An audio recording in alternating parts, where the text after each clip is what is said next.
Ini ayat pertama, tuan-tuan hafal. Bawa balik. Fadhkuruni adhkurkum. Siapa ingat aku ingat dia.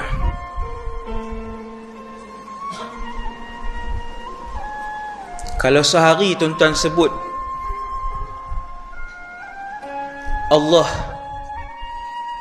ataupun la ilaha illallah 100 kali, ketahuilah Allah mengingati tuan-tuan 100 kali.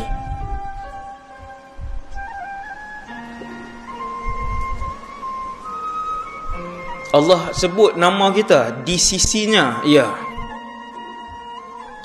Subhanallah. 2 perkataan je, semua orang boleh hafal malam ni. Tetapi tak ada siapa yang boleh upah seseorang ataupun upah diri kita untuk kita sebut perkataan itu selama-lamanya di dalam kehidupan kita. Orang mai dekat kita bagi RM10,000 sebulan untuk kita sebut la ilaha illallah sehari 1000 sampai akhir hayat. RM10,000 itu tidak menjamin untuk kita sebut la ilaha illallah 1000 kali sehari, tak jamin. Sebab menyebut zikir la ilaha illallah ataupun apa-apa sahaja zikir,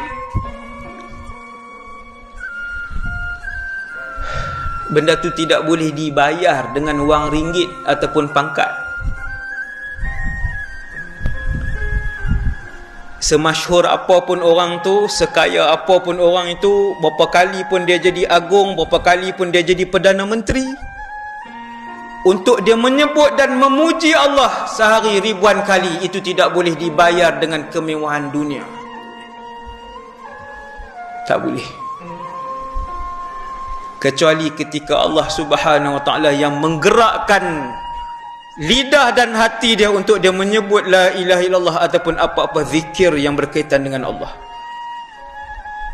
Maksudnya dia ada kena mengena dengan izin dan hidayah daripada Allah Subhanahu Wa Ta'ala.